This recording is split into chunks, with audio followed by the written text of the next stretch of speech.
Friends, welcome to my channel. Martial spirit के episode 11 के साथ हाजिर हूँ। तो फिर चलिए एक्सप्लेनेशन शुरू करते हैं। एपिसोड के शुरुआत में हम देखते हैं कि उस क्रिस्टल को पाके वो शॉपकीपर हैरानी से कहते हैं कि ये तो 5 लेयर मॉन्स्टर बीस्ट की न्यूक्लियस एक्यूरेट है, मुझे इससे बिल्कुल भी कोई प्रॉब्लम नहीं है। तो झाओ की चैनफेंग को कहता है कि लड़के, मैं तुम्हें वो लेने नहीं दूंगा जो तुम चाहते हो। और उस शॉपकीपर उस बॉक्स को झाओकी को देकर कहता है कि ये उजिन बहन आपसे आपका है। तभी चैनफेंग कहता है कि रुको शॉपकीपर, पहले आओ और पहले ले जाओ। इस बेसिस पर चलना कॉमन बिजनेस कल्चर है और सबसे पहले मेरी नजर इस वुजिन भेन पर पड़ी। तो शॉपकीपर कहता है कि हाँ, ये कॉमन बिजनेस कल्चर हो सकता है, लेकिन हाईएस्ट बिडर लगाने वाले बेचने को प्रथा भी ऐसे ही है। अगर तुम्हारे पास कुछ ऐसा है जो क्रिस्टल कोर से ज्यादा कीमती हो तो वुजिन भेन तुम्हारा हो जाएगा। तो झाओकी हंसते हुए कहता है, बच्चे, मैं बेट लगा सकता हूँ कि तुम्हारे पास कोई भी वैल्यूएबल चीज नहीं है, यह तक कि तुमने कभी इंस्टिंक्ट रियलम की 5th लेवल बिस्ट को भी नहीं देखा है ना। तो चैनफेंग उसकी बातों का कोई भी जवाब नहीं देता। तो झाओकी फिर से कहता है कि हाँ, अगर तुम्हारे पास कोई ज्यादा कीमती चीज नहीं है तो तुम अपनी सिस्टर को मेरे पास आने दोगे तो मैं तुम्हें ये वुजिन भेन दे दूंगा। तो ये सुन के सिस्टर हान गुस्से में चिल्ला के कहती है कि तुम सेमलेस विलन। तभी पीछे से चैनफेंग उसके कंधे पे हाथ रखता है और वो बहुत ही गुस्से में कहता है कि मैं तुम्हें अभी टॉलरेट कर रहा हूँ, लेकिन ऐसा लगता है जैसे कि तुम्हें मरने की इच्छा रखते हो, इसके लिए मुझे ब्लेम मत करना। तो चैनफेंग की इतना स्कैरी फेस देखकर झाओकी काफी ज्यादा डर जाता है और डरते हुए कहता है कि तुम्हें क्या चाहिए, मैं तो बस तुम्हें एक आइडिया दे रहा था, अगर तुम इसे नहीं लेना चाहते हो तो कोई बात नहीं। तभी सिस्टर हान कहती है कि चैनफेंग, चलो यहाँ से चलते हैं, हमें ये उजिन भेन नहीं चाहिए। और अपने मन में कहती है कि मैं अपनी वजह से चैनफेंग की मजाक नहीं होने दूंगा। तो चैनफेंग कहते हैं कि हाँ, क्यों नहीं। और वो शॉपकीपर को कुछ देते हुए कहते हैं कि शॉपकीपर, क्या ये काफी है। तो ये देख के वो तीनों ही हैरान हो जाता है। ये तो ब्लैक ब्लड स्नेक की फैंग है, यानी उसकी जो जहरीली दांत होता है। तो उस दांत को देखकर झाओकी कहता है कि हाँ, मैंने तो क्या सोचा था, लेकिन ये तो बस एक टूटे हुए दांत है, ये मेरी क्रिस्टल कोर से कंपेयर नहीं कर सकता। और उसके ये सब बातें सुन के सिस्टर हान काफी ज्यादा गुस्सा होती है। तो उस दांत को गौर से देखते हुए वो शॉपकीपर कहता है कि black blood snake accurate 6 layer का मॉन्स्टर है और उनकी नुकीले दांतों को तोड़ना बहुत ही मुश्किल है। उसका यूज मटेरियल को गलाने में या बोन वेपन बनाने में किया जाता है। ये बताने की जरूरत नहीं है कि फैंग का सबसे वैल्यूएबल पार्ट उसका अंदर का जहर है, वो जहर इस दांत से ज्यादा कीमती है। तो ये सुन के झाओकी सोचता है कि इसके पास इतना वैल्यूएबल मटेरियल कैसे हो सकता है, यहाँ तक कि वज्र सेट के डिसाइपल के रूप में मेरे पास भी इस तक पहुंच नहीं है। तभी चैनफेंग कहता है कि शॉपकीपर, क्या आपको अपनी उजिन भेन को इस वेनमस फैंग के बदले में बेचने में कोई प्रॉब्लम है, ये काफी से ज्यादा है ना। तो शॉपकीपर बहुत ही खुश होकर कहता है कि इसे तो पहले ही आपके लिए पैक कर दिया गया है। और वो चैनफेंग से बड़ा ही प्यार से बात करके कहता है कि अगर आपको ऐसा लगता है कि वेन का वैल्यू फैंग की वैल्यू से मैच नहीं करता तो आप गिफ्ट के तौर पे आप रेंडमली यहाँ से कुछ भी चुन सकते हैं। तो चैनफेंग कहता है कि ठीक है, और वो उसके पास से एक लोहे का टुकड़ा उठा लेता है और कहता है कि मैं इसे ले रहा हूँ।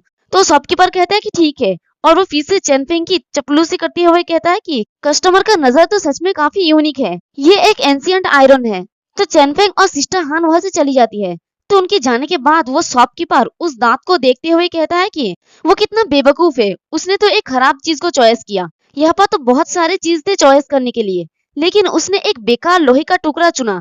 आज तो मैंने बहुत बड़ा मुनाफा कमा लिया। और उन दोनों को जाते हुए देखकर झाओकी गुस्से में कहता है कि लानत है, उसका हिम्मत भी कैसे हुए मेरी फेस पर मेरा इंसल्ट करने के लिए, मैं उसे मारना चाहता हूँ।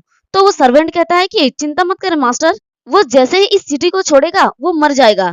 तो झाओकी एक डेविल से स्माइल देके कहता है कि उसे जिंदा रखना, मैं चाहता हूँ कि वो देखे कि मैं उसकी अप्रेंटिस सिस्टर के साथ कैसे खेलता हूँ।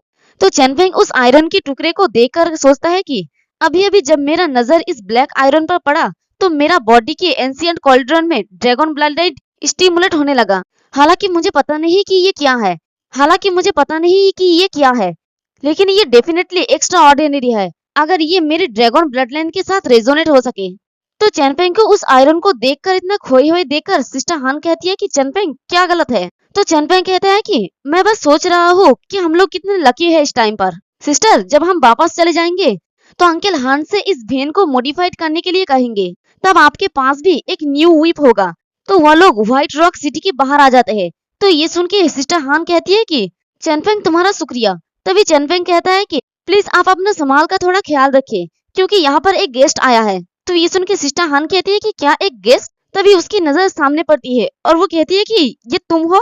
तो देखते हैं कि सामने झाओकी और उसका सर्वेंट खड़ा होता है और झाओकी कहते हैं कि लड़के, फाइनली हमने तुम्हें पकड़ ही लिया।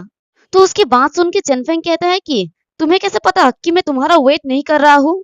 तो ये सुन के झाओकी गुस्से में कहता है कि तुम अभी मरने वाले हो, लेकिन तुम अभी भी मेरे साथ मजाक कर रहे हो। मुझे लगता है कि तुम्हारा हड्डियां कुचल देना चाहिए, बस तुम्हारा मुंह बोले, चलो तुम्हें आधा जिंदा बनाए। तो वो सर्वेंट कहता है कि ठीक है बॉस, और वो बड़ी तेजी से चेनफेंग के ऊपर अटैक करने के लिए आगे बढ़ता है और चेनफेंग को कहता है कि लड़के, कोई भी हमारे आउल को ऑफेंड किया हो तो वो जिंदा घर वापस नहीं गया है। और वो अपनी एनर्जी से बने हुए पाम के साथ चेनफेंग के ऊपर अटैक कर देता है। और दूसरी तरफ झाओकी जोर जोर से हंसते हुए कहता है कि वज्रा पाम हमारी डायमंड गेट का यूनिक स्किल है, हमेशा की तरह स्ट्रॉन्ग और अनस्टॉपेबल। अगर तुम इस मूव से मर जाते हो तो तुम्हें शर्मिंदा महसूस नहीं करना चाहिए। तो चेनफेंग कहता है कि बस इतना ही, तुम बस कुएं में रहने वाले एक मेंढक हो, तुम्हें रियल लाइफ का एक्सपीरियंस करना चाहिए। और वो अपनी पाम को बड़ी तेजी से घुमाता है और अपनी पाम से उस सर्वेंट के ऊपर अटैक कर देता है। तो चेनफेंग की एनर्जी से बना हुआ हाथ उस सर्वेंट से की बनाए हुए हाथ से काफी ज्यादा बड़ा होता है। ये देख के झाओकी शॉक्ड होके कहता है कि ये क्या है, ये इतना बड़ा कैसे हो सकता है। और चेनफेंग के अटैक की वजह से उस सर्वेंट की उंगलियां सारे टूट जाते हैं, यहाँ तक कि उससे मुंह से भी खून निकल आता है और उसकी पूरा बॉडी इंजर्ड हो जाता है। तो ये देख के वो सर्वेंट हैरानी से सोचता है कि ये कैसे पॉसिबल हो सकता है, नेचुरली ये मेरी स्ट्रॉन्ग डोंगमिंग वांग को तोड़ दिया। और चेनफेंग कहता है कि एक जुगनू का रोशनी मेरे बराबरी नहीं कर सकता। और ये देख के झाओकी एकदम टूट जाता है और वो अपनी घुटनों के बल बैठ के कहता है कि इम्पॉसिबल, ये इम्पॉसिबल है, तुम इतना स्ट्रॉन्ग कैसे हो सकते हो। तो चेनफेंग कहता है कि क्या तुम्हें डर लग रहा है, मैंने सोचा कि तुम हमें बार बार प्रोवोक कर रहे हो, इसका मतलब तुम अपनी लाइफ से बोर हो चुके हो। और देखते हैं कि चेनफेंग की अटैक की वजह से वहां पे एक बड़ा सा गड्ढा हो जाता है।